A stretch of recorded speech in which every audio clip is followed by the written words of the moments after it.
Yeah, this is E. Alright, here's the rundown. This is Chronicles 1, Book 1, Verse 1. Alright, I ain't come from no happy home. I ain't come from no big city where niggas is just out here just living the golden spoon life. I wasn't raised into that. I was birthed in the hospital, you know what I'm saying? No insurance. Mama gotta pay back, daddy gotta pay back all my insurance policies just for me to be born. It was 1988, July 15th, 1988. I had everything when I was younger, or at least I thought I had everything back in the day. Back in that time, having everything was just having just a little bit more than everybody else did. My daddy every day trapping. We living in the projects.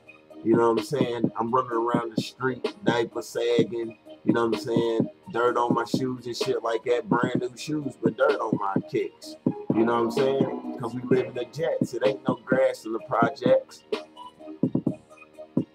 But daddy out here trying to make a killing. Daddy making a living.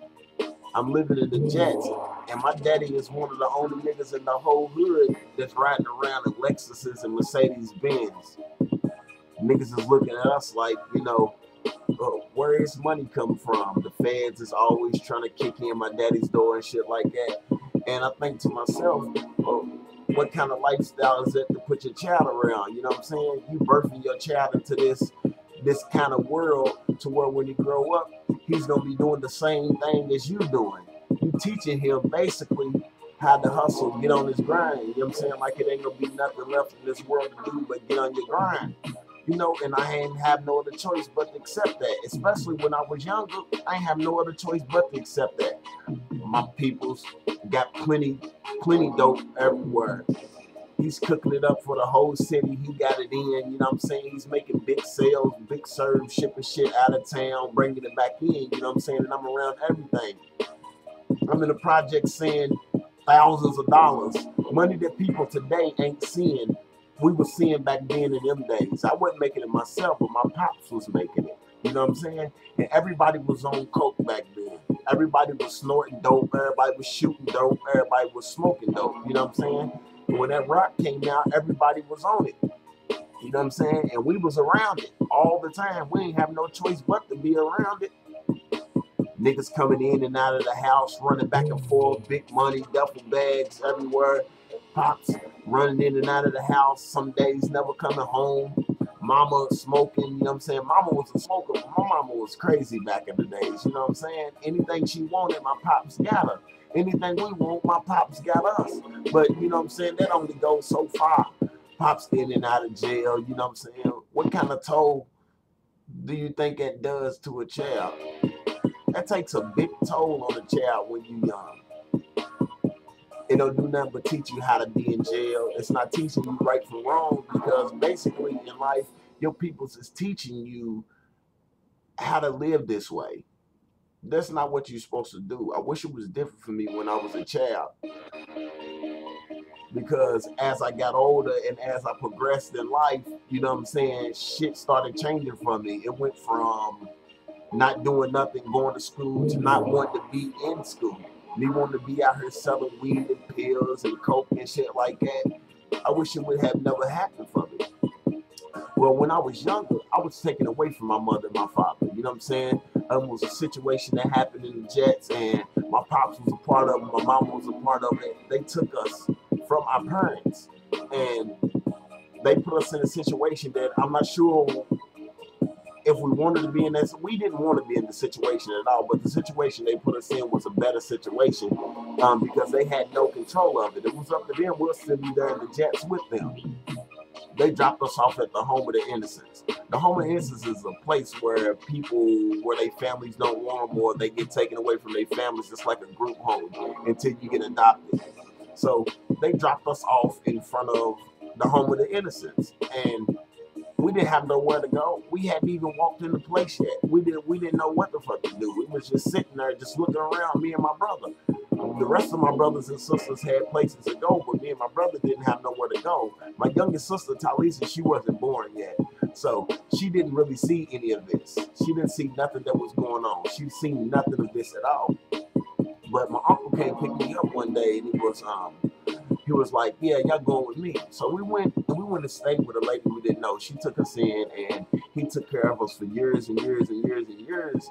And as years went on, some things went on with custody, and some things went on with problems at the home. So we was forced to go move with one of my other aunties. So we lived there, but you know, that was just the beginning of what was starting to go bad in our lives. We was running around with people we had no business running around. We was hanging out with older people. Me and my brother was hanging out with grown people doing bad things. They were teaching us how to do things, running from the police, stealing, carrying pistols, selling drugs. I'm 15, not even 15, I'm 8, 9, trying to figure out how I can get some dope so I can sell it to a fiend so I can get some money, so I can sell it to a crackhead so I can get some bread and kicks. Because we didn't have it like that after we got taken from our parents. After we got taken from our parents, we didn't have nothing. We just had the shoes on our feet, the clothes on our back, and our drawers. That's the only thing we had.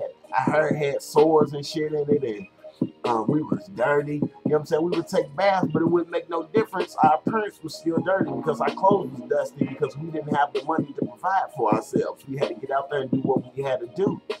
Stealing, selling the stuff that we stole, running from the police. One time I ran from the police, I ran through the alley. My father had came through, he had got out of the pen because he had went down because he had got caught with some shit in his car. I was running from the police and I jumped the fence going through a back way in the alley. In my ring, my daddy bought me a 24-karat gold pinky ring, and it ripped off of the fence because I was running from the police. That was just about the only thing that I had. I could have sold that and got on with that, but I chose not to. I chose to steal and run from the police and get caught up in that situation and going to juvie and shit like that. You know what I'm saying? So that fucked me up as I was younger. I was going to school, getting in trouble, cussing out teachers, fighting students. One year I hit a teacher in his face. They sent me to a disciplinary school. I went to a disciplinary school and I started fighting in disciplinary school. My life went bad after that. And after I tried to get myself out of this situation, they didn't think I was capable enough to make it in a regular society. They were saying I should be on medicine because the way I act, but people look at it like it's the way that you act. No, it's called process of elimination. You don't have no money. You don't feel like you're going to ever get no money. So you got to eliminate the things around you that you're not going to be able to make money with. And school books is not going to make you money unless you in college and you grow up and you make it